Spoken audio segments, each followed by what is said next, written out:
ये जो आज की मौजूदा सरकार है युवाओं के साथ खिलवाड़ कर रही है और आगे एक जो है बगैर पढ़ी लिखी युवा शक्ति पैदा कर रही है। जैसे मुख्यमंत्री जी ने कहा कि सरप्लस वाटर है, फ्लड का वाटर है, सरप्लस वाटर है, उसी के लिए तो दादूपुर नलवी नहर बनाई थी ताकि वाटर टेबल ऊपर आ जाए।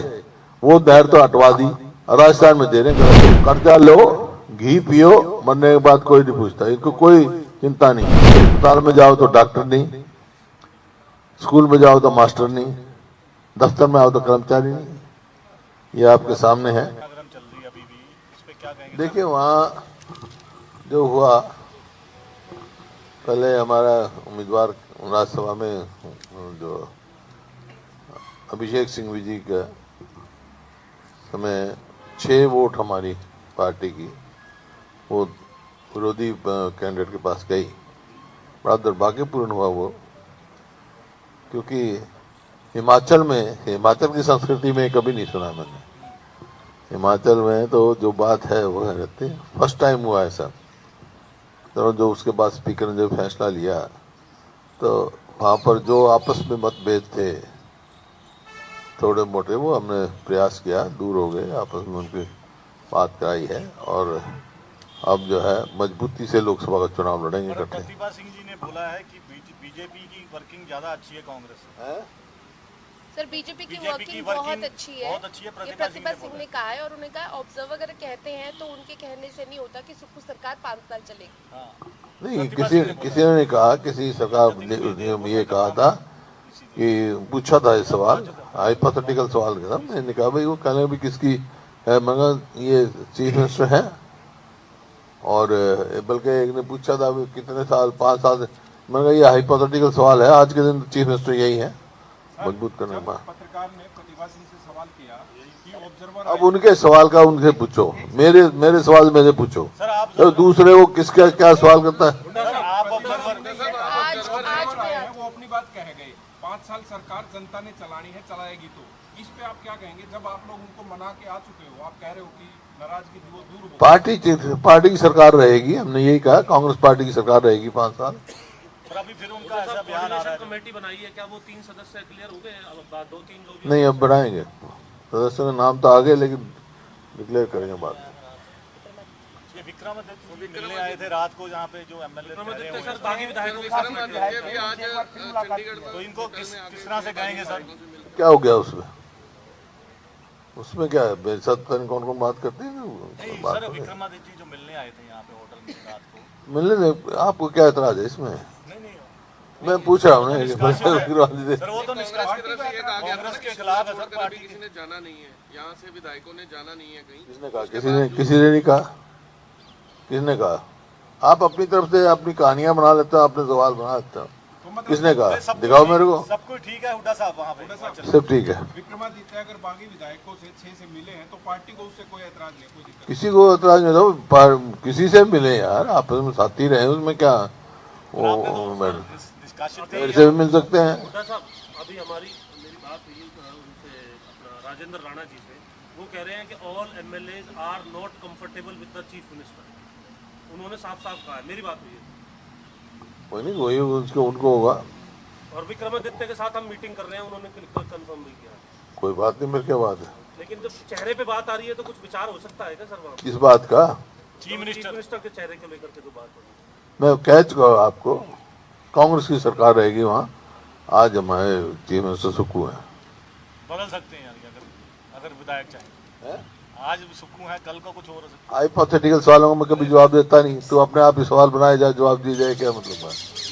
जो मैंने कहना था कह चुका मैं। पार्टी के पास में होता, अब कोर्ट में ही होगा। मतलब वापस नहीं लेंगे मतलब है? तो हो गया फैसला। नहीं, पार्टी में जब मर्जी आ जाओ, पार्टी की अलग बात है, लेकिन जहाँ तक सदस्यता का सवाल है मतलब कोर्ट में जा रहे हैं, अखबार में जो पड़ा है, कोर्ट फैसला करेगा। हर बात तुम्हारे को बताना जरूरी नहीं है भाई, बजट सेशन पे बता दें। अपनी बात करता हूँ और पूछ रहा हूँ। पंजाब के जो सीएलपी लीडर है प्रताप सिंह बाजवा, उन्होंने कहा है प्रतिभा सिंह के जो रिएक्शन आया है कि उन्हें स्टेट प्रेसिडेंटशिप छोड़ देनी चाहिए हिमाचल की, कि उन्हें स्टेट प्रेसिडेंटशिप छोड़ देनी चाहिए अगर उन्हें भाजपा का साथ अच्छा लग रहा है तो। किसको? बाजवा ने बोला, बाजवा साहब कि प्रतिभा सिंह को तो बाजवा साहब की बात बाजवा से पूछो, मैं तो नहीं कही।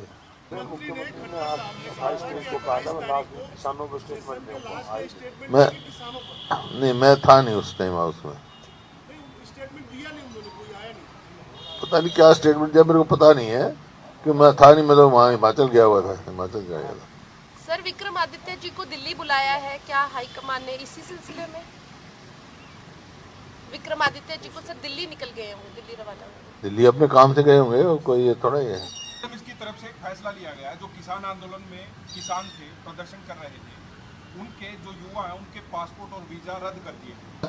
केवल किसानों के नहीं, ये जो है अलग अलग लगा के पुलिस रिपोर्ट जो जा रही है वेरिफिकेशन के लिए, उसमें और इसी वास्ते क्योंकि लोग बाहर पलायन कर रहे हैं, उनका पासपोर्ट जो है, इनका प्रयास है, एक दबाव की नीति बना रहे हैं। जो किसान आंदोलन में कोई था उसका ट्रबल मेकर लिख दिया, अब वो उसको जब्त करेंगे ना करेंगे, लेकिन जब पासपोर्ट अथॉरिटी जो है एक बार रिपोर्ट मांगती है पुलिस की रिपोर्ट जाएगी, पुलिस की रिपोर्ट ये जा रही है।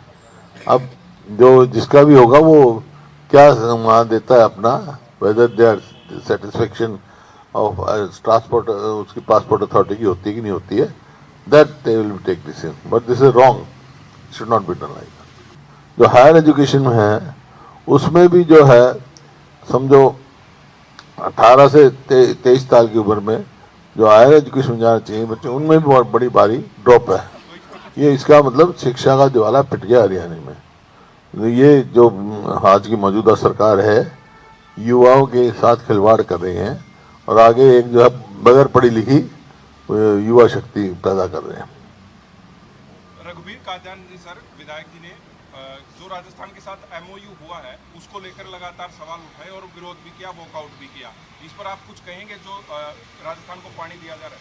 मैं तो पहले उठा चुका हूँ विधानसभा में, मैंने उठाया था ये सवाल, मैंने भी उठाया था, मैंने ही उठाया था, ताकि मैं उस टाइम कहा कि भाई ये गलत है, क्योंकि जो राजस्थान से नदियां आती थी ओवरफ्लो होके, उन पे तो राजस्थान ने डैम लगा लिया, जबकि एग्रीमेंट है पंजाब के टाइम का कि भाई उन पानी होगा यहाँ पर, जैसे एक डैम बनाया हुआ ना साबी नदी पे, अब साबी नदी का पानी आता नहीं, राजस्थान ने बना लिया डैम। इसी तरह कृष्णावती नदी पे, इस तरह दोहान नदी पे जो राजस्थान से आते थे सरप्लस वाटर, उन पे उन्होंने डैम बना लिया, तो हम यहाँ से वहाँ दे रहे हैं उनको, वो हमारा पानी रोक रहे हैं एग्रीमेंट करके, हम एमओयू सान के वहाँ से दे रहे हैं, जबकि जरूरत हमारे को यहाँ पर है। जैसे मुख्यमंत्री जी ने कहा कि सरप्लस वाटर है, फ्लड का वाटर है, सरप्लस वाटर है, उसी के लिए तो दादूपुर नलवी नहर बनाई थी ताकि वाटर टेबल ऊपर आ जाए, वो नहर तो हटवा दी, राजस्थान में दे रहे हैं, गलत है। और वहीं मैंने कहा था भी ये हमारे को मंजूर नहीं, इसको रद्द करना चाहिए। फिर मैं वहाँ शिमला जाने से पहले मैं उठा चुका था। एक सर जो क्रॉस वोटिंग हुई हिमाचल में, इसकी जांच करवाएंगे, कौन है इसके पीछे, क्रॉस वोटिंग करवाने के पीछे? क्रॉस वोटिंग जिनकी हुई है उनके स्पीकर ने फैसला ले लिया, इसके पीछे कोई है क्या? ऐसा क्रॉस वोटिंग पे नहीं दिया है। देखो राज्यसभा में कोई विप जो है लागू नहीं होता है वोटिंग के लिए, लेकिन जो निष्कासन हुआ है वो फाइनेंस बिल पे उन्होंने मतलब विप को अवहेलना की है, विप की, इस वास्ते हुआ। साहब बजट सेशन से आप कितना सेटिस्फाई हैं? बजट सेशन जिस तरीके से चला है आप उससे कितना सेटिस्फाई हैं? समझा नहीं, कितने? हरियाणा का बजट सेशन जो चला है उससे आप कितना सेटिस्फाई हैं? वही है जो मैं पहले कहता रहा कि 4 वाक की नीति है, चल रहे हैं, जिसकी नीति थी कर्जा लो घी पियो, मरने के बाद कोई नहीं पूछता, इनको कोई चिंता नहीं है, कर्जे पे कर्जा ले रहे, 67,000 करोड़ इस बजट में कर्जा ले रहे हैं, कर्जे में डुबाने का काम किया इन्होंने, और काम कोई भी नहीं किया, कहीं भी विकास का कार्य नहीं हो रहा। जहां 2014 में हमारे प्रदेश प्रति व्यक्ति आय प्रति व्यक्ति निवेश में नंबर 1 था, आज बेरोजगारी में नंबर 1 है, इन्वेस्टमेंट आई नहीं रही, इन्वेस्टमेंट आ ही नहीं रही। पिछले 9 साल से हर बजट में कहते हैं कि हम सारे जिलों में मेडिकल कॉलेज बनाएंगे, एक भी मेडिकल कॉलेज में पैसा ही नहीं गया, पैसा ही नहीं है। जो इन्होंने दिखाया ना अपना अभी हमारे खर्चे का जो दिया है उन्होंने, उसमें आज इनके पास पैसा ही कुछ नहीं है, कहाँ से बनाएंगे। 10 साल में एक इंच तो रेलवे लाइन नहीं बनाई इन्होंने, एक मेट्रो का पोल बढ़ाने का काम नहीं किया, कोई बड़ी यूनिवर्सिटी लेके आए नहीं, कोई बड़ी संस्था बनाई नहीं। और परिस्थिति ये हो गई, अस्पताल में जाओ तो डॉक्टर नहीं, स्कूल में जाओ तो मास्टर नहीं, दफ्तर में आओ तो कर्मचारी नहीं। ये आपके सामने है इनकी, और बजट की मैं बता देता हूं आपको स्थिति आपकी। देखो इनका कुल रेवेन्यू रिसिप्ट जो है वो 1,16,639 रुपए का है, जो कि रेवेन्यू रिसिप्ट के जो उसमें से 1,16,639 रुपए यूटिलाइज करेंगे ये सैलरी, पेंशन, रिपेमेंट एंड डेप्ट ऑफ इंटरेस्ट, जो कि सारे उसका 93.3 है % जो है वो यूटिलाइज करेंगे इसके लिए मतलब सैलरी के लिए, पेंशन के लिए, repayment of debt and interest, जो कि 93.3 है रेवेन्यू रिसिप्ट का। और रेवेन्यू इसका टोटल बजट का 57.3% है। तो क्या बचेगा? रेवेन्यू रिसिप्ट जो इतने हैं और रेवेन्यू 1,16,639 की है, और रेवेन्यू एक्सपेंडिचर जो है वो 1,34,656 करोड़ का है, और रेवेन्यू डेफिसिट जो है वो 17,817 करोड़ है। इसका मतलब ये है कि रोजमर्रा खर्चा चलाने के लिए भी सरकार के पास पैसा नहीं है। 67,163 करोड़ रुपया इन्होंने कर्जा लिया है, और रिपेमेंट जो है उसमें से 64,280 करोड़ की रिपेमेंट है, मतलब प्रिंसिपल 39,139 करोड़ और 25,444 करोड़ इंटरेस्ट, इसका ये है। तो क्या बचा इसमें आपके सामने?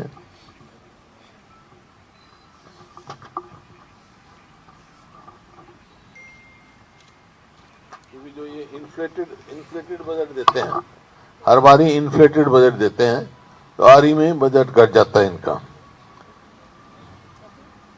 जैसे कैपिटल एक्सपेंडिचर है, कैपिटल एक्सपेंडिचर चीफ मिनिस्टर ने कहा 55,420 करोड़ रुपया कैपिटल एक्सपेंडिचर का दिखाया है, तो कि जो कि टोटल बजट का 29.1% बनता है।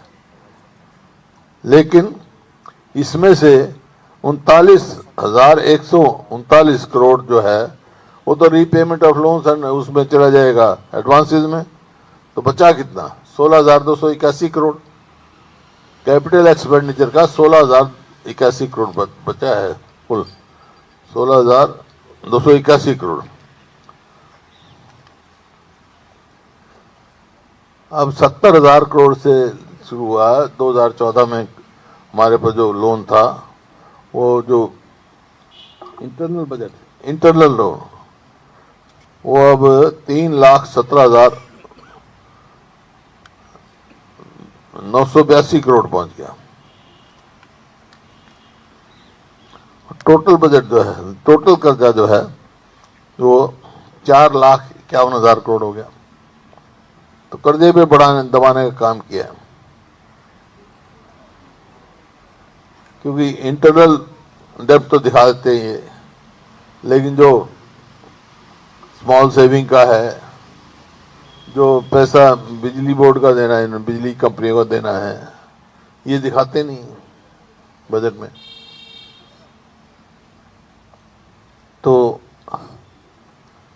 किसी ना तो विकास के लिए पैसा है इनके पास, ना जो ये किसी नए प्रोजेक्ट के लिए।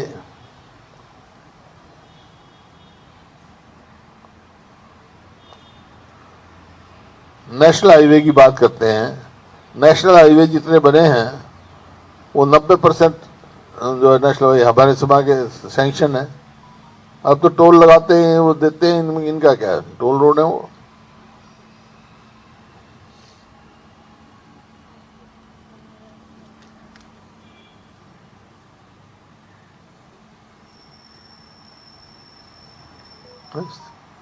ये है बजट। कर्जे में डुबाओ, मौज करो, कर्जा लेते रहो, घी पीते रहो।